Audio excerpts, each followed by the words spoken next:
భోజనం రెడీ, రండి. ఓహో, ఇవాళ నీ చేతి వంట కాబోలు. ఏ రాగంలో చేసావు తల్లి? హిందోళలోనా అఠానాలోనా? రాగమాలికలో. ఇదేంటిది? ఒకవేళ నా వంట అటు ఇటుగా అయితే అప్పుడు మీరు పారిపోకుండా రండి. టంటరాయ్. ఏమిటి ఇవన్నీ నీ 2 చేతులతో చేసినవేనా? నాకిప్పుడు 2 చేతులు కాదుగా, 4. అది సరే, చేసావో తెప్పించావో అది వేరే విషయం. గెస్టులను ఎవరినైనా పిలిచావా? ఏమండి, అక్క బావగారు పిల్లల్ని తీసుకుని కొడైకెనాల్ ఎందుకు వెళ్ళారో తెలుసా? పిల్లలకి సెలవులు ఇచ్చారు గనక. అదొక్కటే కారణం కాదు, ఇంకో కారణం ఏమిటో? మనిద్దరిని ఒంటరిగా వదిలేస్తే. ఒంటరిగా వదిలేస్తే?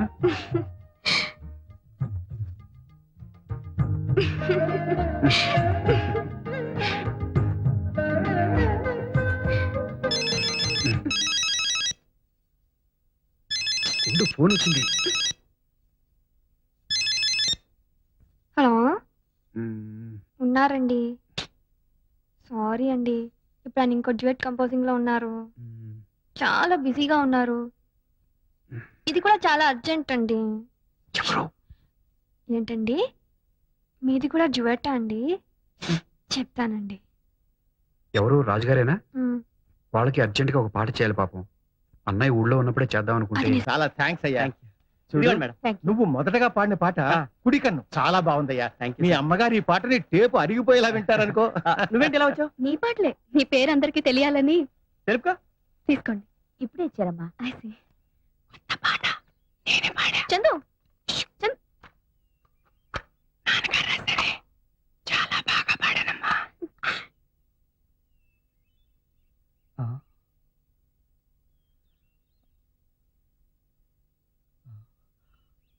అమ్మా అమ్మా అమ్మా ఏమండి? అమ్మా ఏమండి? అమ్మా సార్, డాక్టర్, డాక్టర్ గారు, డాక్టర్. ఏమైంది చందు? ఏమైంది? నువ్వేం కంగారు పడుకో, నేను చూస్తాగా. ఏమైందయ్యా? ఏమైంది? ఇందాక బాగానే ఉన్నారయ్యా. మీకు 4 మాటలు చెప్పాలని ఆ టేప్ రికార్డర్ లో నా చేత రికార్డ్ కూడా చేయించారు.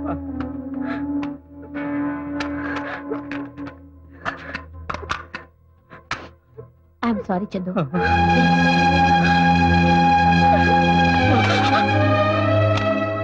నాన్న, చిన్న, మీ నాన్నగారు ఎప్పుడూ అంటూ ఉండేవారు, ఏదో ఒక రోజు నేను రాసిన పాటలు చిన్న పాడి వాటికి సార్థకత తెస్తాడు, అవి వింటూ నన్ను గుర్తుకు తెచ్చుకోవచ్చు అని.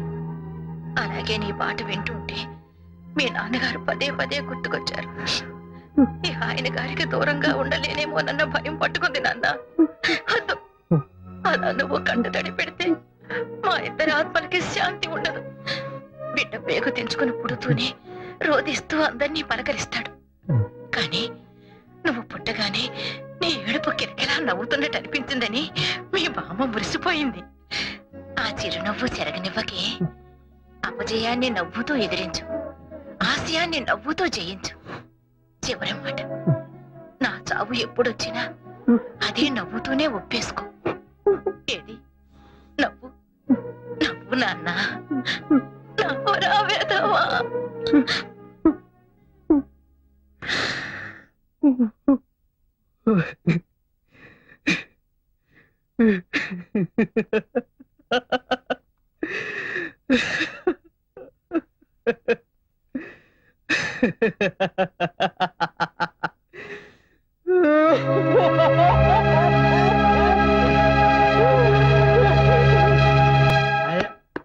సరే, తలుపు తీవే. తలుపు తీ. ఎందుకు? అరే ఎందుకు? లోపలికి వచ్చి ఒక చెప్పు, మనకెందుకు? లోపలికి వచ్చి చెబుతా కదా. నువ్వు నేను అడిగిన డబ్బు తీసుకొచ్చిస్తేనే ఈ ఇంట్లో నీకు పుట్టగతులు. డబ్బులు ఇవ్వని బ్యాంకులో మూసేస్తుంటే నేనెక్కడ తెచ్చేదే? తలుపు తీవే. ఇలాగే ఇక్కడ అరుస్తుంటే ముష్టోన్నాను కానీ పిచ్చి కుక్కలు పైన పడి చంపేస్తాయా? అలా జరిగితే మంచిదే. నా చేతుల్లో కాకుండా పిచ్చి కుక్కల చేతుల్లో చేస్తావు. అవ్వా అవ్వా, వెధవ 1,00,000 రూపాయల కోసం మంగళసూత్రం తెంచుకొని ముండమంటావుటే. అంత కర్మ నాకేం పట్ల. తీసుకో నీ బోడి మంగళసూత్రం, బయటే చావు. ఏంటి చెప్పునే కాలు కింద ఉంచుకోలేనాడివి నీ పెళ్ళాన్నే ఉంచుకుంటావయ్యా? అది ఉంచుకుంది కాదురా నా పెళ్ళం. ఏమయ్యా? వస్తున్నా. ఏంటి కాంప్రమైజ్ అయ్యావా? లేదు, నువ్వు మగాడి అనిపించుకోవాలనుకుంటే ఆ డబ్బు తెచ్చి నా చేతిలో పెట్టు. అప్పుడు నా మెడ ఖాళీగా ఉంటే ఆ మంగళసూత్రం మళ్ళీ కట్టు, అంతే. ఆమె మెడలో కొత్త మంగళసూత్రం వచ్చేలోపు మీకు డబ్బొచ్చే ఉపాయం చెప్పనా? మరి ఎప్పటిదాకా ఎందుకు చెప్పలేదు? అప్పుడు అబ్బోయ్, లక్షలు ఖరీదు చేసే ట్యూన్లు శ్రీరంగం బ్రదర్స్ దగ్గర బోల్డ్ ఉండుంటాయి కదా. ఆ ట్యూన్ల పుస్తకాల్ని మెయింటైన్ చేసేది నేనే. నాకే చెప్తాను. అబ్బా, మరి ఇంకే మెల్లగా అక్కడి నుంచి మాయించేయండి. మన దగ్గర ఒక క్యాసెట్ కంపెనీ వాడు ఉన్నాడు. మంచి ధర కమ్ముదాం, ఆ తర్వాత చెరిసగం పంచుకుందాం. ముందు మీద ఒట్ట. మంగళసూత్రం మీద ఒట్టు. అయితే okay. May come in sir. Yes come in. ఓ నర్సారెడ్డి గారు మీరా? ఏమిటి సంగతి? ఇతను తాగి రోడ్డు మీద న్యూసెన్స్ చేస్తుంటే మా వాళ్ళు అదుపులోకి తీసుకున్నారు. మీ మనిషి కదా, ఏం చేయాలో తెలియక మీ దగ్గరికి తీసుకొచ్చాను. ఎవరి మనిషి అయినా తప్పు చేసినప్పుడు మీ డ్యూటీ మీరు చేయండి. న్యూసెన్స్ కేసు కింద తోసవతలు పారేయండి. Okay sir, పదవయా. వెళ్దాం. Family matter. ప్లీజ్ మీరు పదండి. తాగారంటే సార్, నా మిస్సెస్ కి హార్ట్ అటాక్ వచ్చి ప్రెగ్నెంట్ అయితే. ఛీ, నోరు మూయ్. మందు తాగి తాగి నీ నోరు చెత్త కుప్ప అయిపోయింది. నీకు ఈ జన్మలో బుద్ధి రాదు. ఇన్నాళ్ళు మా దగ్గర పనిచేసినందుకు ఇది తీసుకో. ఇంకేం మాట్లాడదు.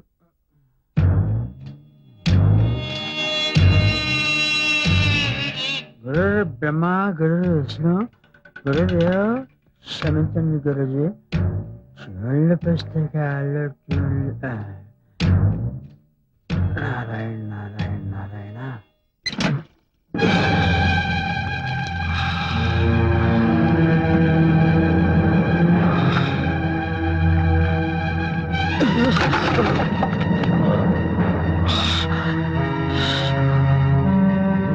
అయ్యో, ఏమైందయ్యా? ఏంటి ఇవాళ ఎంత ఆయాసంగా కనిపిస్తున్నావు? నాకేదో భయంగా ఉంది. భయం ఎందుకే? వంటరాయిలా ఉంటే నాకేం కాదు. పద, అన్నం వండిద్దు. లేదయ్యా, వెంటనే నీకు మందు పడాల్సిందే. పెద్ద ఆయన 3 నెలలు మందు వాడమంటే పట్టుమని 10 రోజులు వాడి తగ్గిపోయిందన్నావు. చూడు, మళ్ళీ మొదటికొచ్చింది. పద, పెద్ద ఆయన దగ్గరికి వెళ్ళి వెంటనే మందు తీసుకోవాల్సిందే. ఏమిటండి అన్యాయం? ఈ మంగళసూత్రం మీద ఒట్టేసినందుకు శ్రీరంగం వారు చూసి మంచి ధరలకు అమ్మి పెట్టారు కదా. నా వాటా నాకు ఇవ్వడానికి ఏమిటి? ఇదిగో మాట తప్పేవంటే ఈ మంగళసూత్రాన్ని పెళ్ళం మెళ్ళో కట్టేస్తానంతే. అయ్యా, ఆయనకి ఇచ్చే వాటా నీకే ఇచ్చేస్తాను. నా వాటా నాకు ఇవ్వడానికి. నా ట్యూన్స్ బుక్స్ అండి.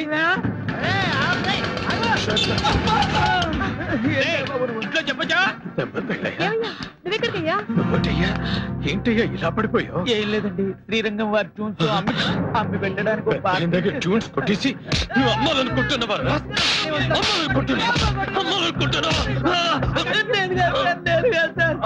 వాళ్ళ బయలుస్తే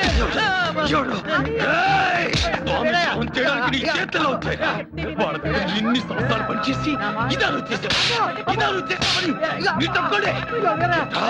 పాలిచ్చే పొదుగునే కోత తినాలనుకుంటావా?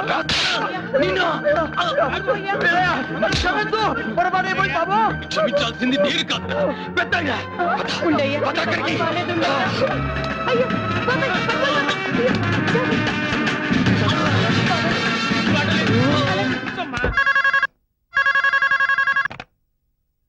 హలో, ఏ హాస్పిటల్? రంగా,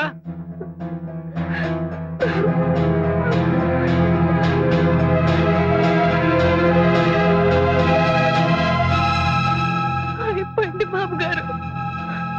హాస్పిటల్ తీసుకొచ్చేలోగా కారులోనే కాడపోయి.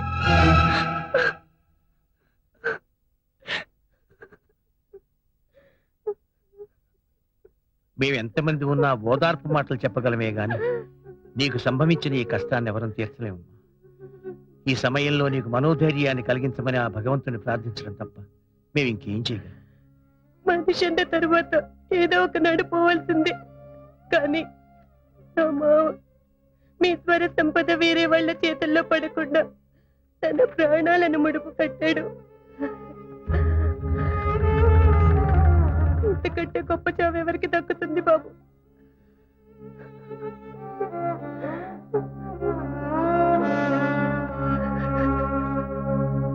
జాతస్య హి ధ్రువో మృత్యుః ధ్రువం జన్మ.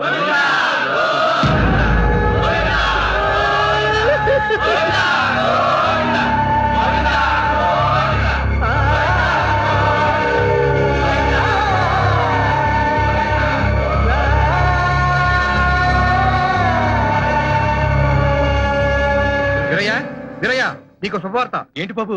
బాబు గారి పాలు. ఇప్పుడు కాదు, నిన్ను మళ్ళీ ఏ ముహూర్తంలో కలిసామో గానీ అంతా మంచి జరిగింది. ఇన్నాళ్ళకి మా శ్రమ ఫలించింది. ఓ పెద్ద మ్యూజిక్ డైరెక్టర్ ఓ పెద్ద హీరో సినిమాలో పాడే అవకాశం కల్పించాడు. 6:30 నిమిషాల పాట. చాలా సంతోషం బాబు. మొత్తం పాటు మీరిద్దరే పాడారా? అబ్బే, శంకర మహాదేవను హరిహరను. మరి మీరు కోరస్ లో మా వాయిస్లు ఉన్నాయి. కోరస్ లో మీ వాయిస్ లా? ఆ ఎవరు బాబు ఆ మ్యూజిక్ డైరెక్టర్? ఇది హీరో హీరోయిన్ మధ్య వచ్చే సిచ్యువేషన్ సాంగ్ సార్. అంతవరకు భార్యాభర్తలు ఇద్దరు బానే ఉన్నారు. ఇంతలో వారిద్దరి మధ్య గొడవ ప్రారంభమైంది. మాట మాట పెరిగి హీరో హీరోయిన్ లాగి చెంప మీద కొట్టారు. దాంతో ఆమె రెచ్చిపోయి కాళికాదేవిలాగా విజృంభిస్తుంది సార్. దొరికిన సామాను దొరికినట్టు అతని మీదకి విసిరేస్తుంది. ఏంటండి ఇది? ముందుగా ఆ పాత్ర పొందే అనుభూతులన్నీ తానే అనుభవిస్తాడు. ఆ సన్నివేశాన్ని క్షుణ్ణంగా జీర్ణం చేసుకుంటాడు. ఆ తర్వాతే చూజ్ చేస్తాడు. అదన్నమాట ఆయనలో ప్రత్యేకత.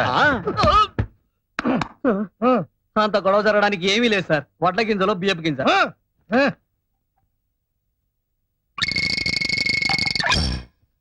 ఆ తర్వాత హీరోయిన్ తల గుడ్డ కట్టుకుని పడుకుంటుంది. ఆమె ఫేస్ మీద కట్ చేస్తే కళ్ళ నిండా నీళ్లు సార్.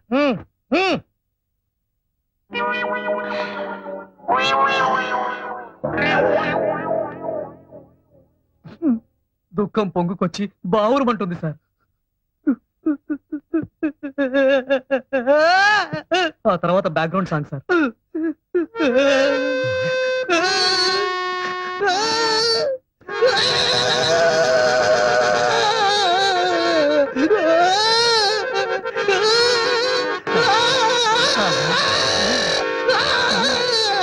నువ్వేనా మ్యూజిక్ డైరెక్టర్వి? ఎవరైనా నువ్వు సార్ సీరియస్ గా ట్యూన్ చేస్తుంటే డిస్టర్బ్ చేయడానికి వచ్చావా? డిస్టర్బ్ చేయడానికి రాలేదు. వాడిని దిష్టి బొమ్మని చేసి వేలాడి కట్టడానికి వచ్చాను. రాయ్, ఇలా రారా. వీడవడండి బాబు. ఏంట్రా, అంతటి మహాపండితులు, శాస్త్రీయ సంగీతంలో దిట్టలు, వాళ్ళని కోరస్ గుంపులో నుంచబడతారు. పైగా 6 నిమిషాల పాటలో 1/2 నిమిషం కూడా లేని ఓహోహో ఆహాహా అని వాళ్ళతో పాడిస్తావా? ఎవరైనా నువ్వు పో బయటికి. ఈ చెయ్యి ఏంటో తెలుసా? కంఠాన్నితో చర్మం కుట్టే చెయ్యి. తోలు పోల్తేగా జాగ్రత్త. మీకు కాస్తో కూస్తో విద్వత్తుందని వస్తూనే తెలిసింది. ఇలా చేయి చేసుకున్నందుకు క్షమించండి. వాళ్ళు శ్రీరంగం బ్రదర్స్, సంగీత కళానిధులు. పాడిస్తే మొత్తం పాట వాళ్ళతో పాడించండి, అంతేగాని ఇలా చిల్లర మల్లర కూతలు కాదు.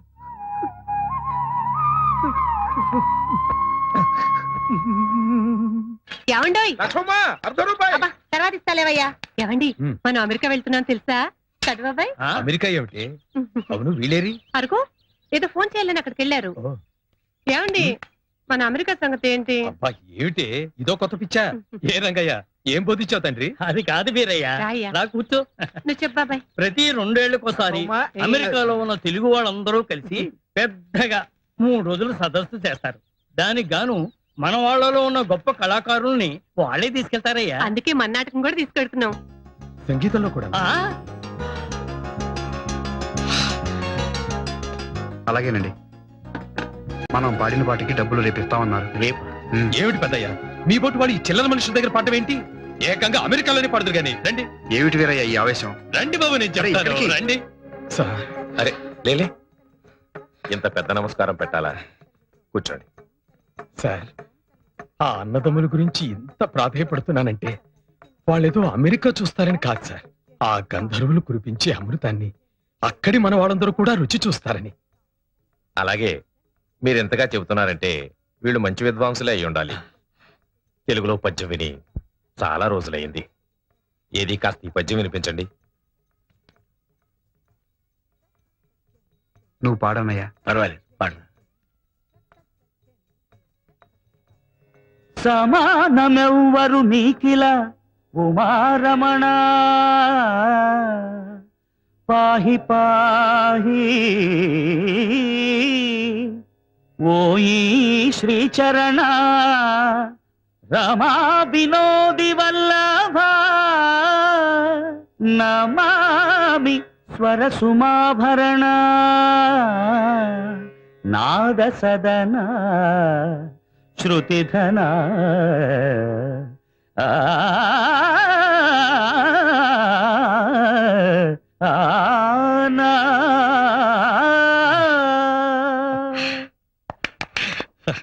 ఎలా ఉంది సార్? చాలా బాగుందయ్యా. గుడ్. మీరేమీ అనుకోకపోతే ఈ పద్యంలో మాటలే తీసుకుని గౌళ రాగంలో ఒక కీర్తన చేసి వినిపిస్తారా?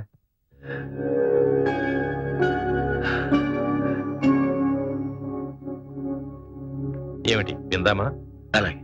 నీకు ఇక్కడే ఈ ఊళ్ళోనే ఉండాలనిపిస్తే మాతో పాటే మా ఇంట్లోనే ఉండు గాని మా తోబుట్టు అనుకుంటాం. ఇన్నాళ్ళు మీరిద్దరూ పెద్ద మనసున్న మనుషులే అనుకున్నాను బాబు.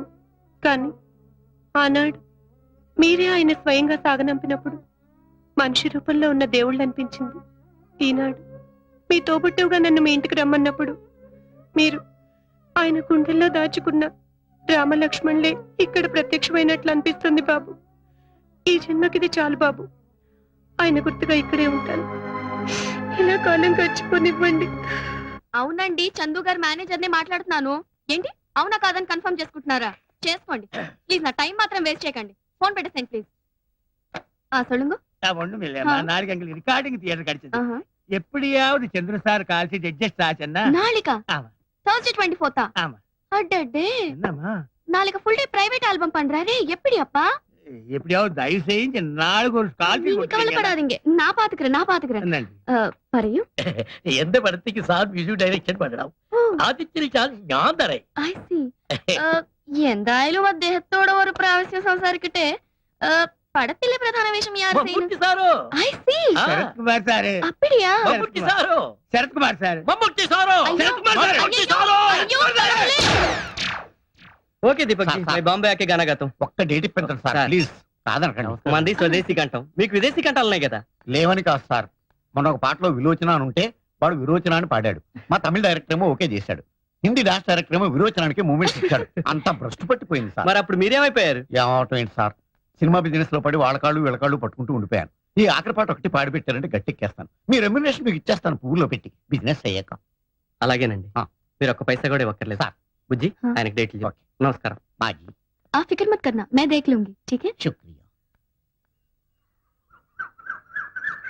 సురేఖ, ఏంటండి? ఇందులో 10,000 తక్కువగా ఉన్నాయి. ప్రొడ్యూసర్ ఎంత ఇస్తున్నానని చెప్పాడు? 2 లక్షలండి. కొత్త నెక్లెస్ ఒకటి ఆర్డర్ చేసి దానికి అడ్వాన్స్ గా 10,000 కట్టాను. అన్నయ్యతో ఒక మాట చెప్పావా? మీరు పంపించారని చెప్తే మీ డబ్బే అనుకున్నాను. ఇక్కడ మీది మాది అంటూ ఏదీ లేదు, అంతా మనదే. ఏం చేయాలనుకున్నా అన్నయ్యతో చెప్పి చేయడం పద్ధతి. సరే, అయిందేదో అయింది. ఇంకోసారి రిపీట్ అవ్వకుండా చూడు.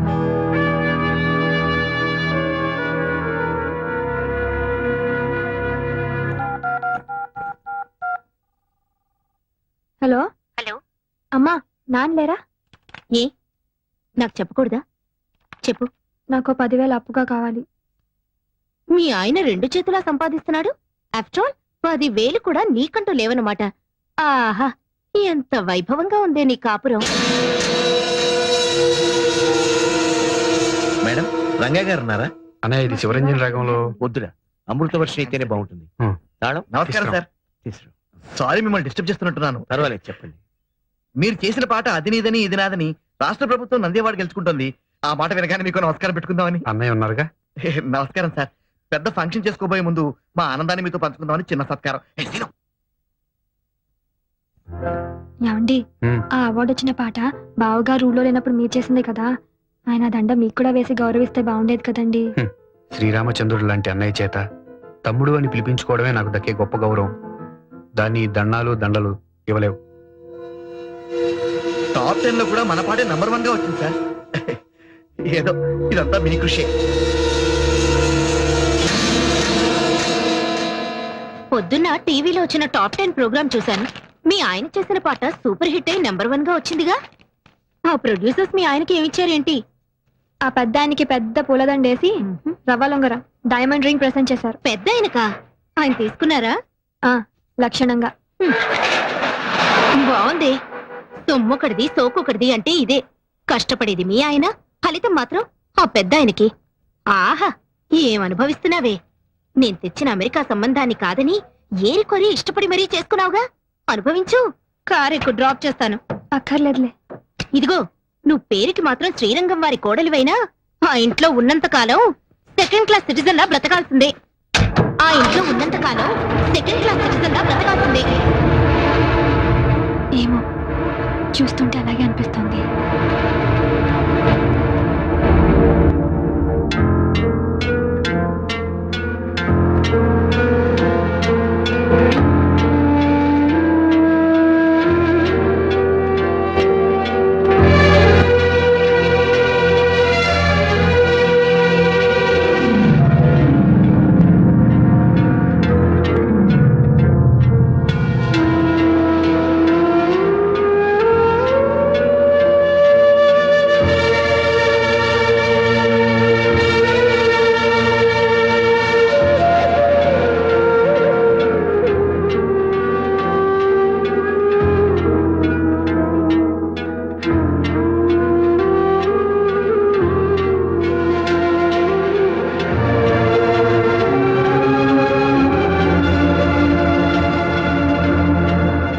సొమ్మొకటిది సోకొకటిది అంటే ఇదే. కష్టపడేది మీ ఆయన, ఫలితం మాత్రం ఆ పెద్ద ఆయనకి. హలో సురేఖ, నేను సుమని మాట్లాడుతున్నాను. చెప్పు. చాలా గుడ్ న్యూస్, వింటే పొంగిపోతావు. ఏమిటట? మీ బావగారికి ప్రభుత్వం పద్మశ్రీ ఇచ్చింది. మాకు ఢిల్లీ నుంచి ఇప్పుడే ఇన్ఫర్మేషన్ వచ్చింది. శ్రీరంగం బ్రదర్స్ కి వచ్చిందా? ఒక మా బావగారికి వచ్చిందా? బాగుంది. స్టేజ్ మీద అయితే ఇద్దరికి తలోదండా వేస్తారు గాని పద్మశ్రీ కూడా ఇద్దరికి చెరో సగం పంచుతారనుకుంటున్నావా?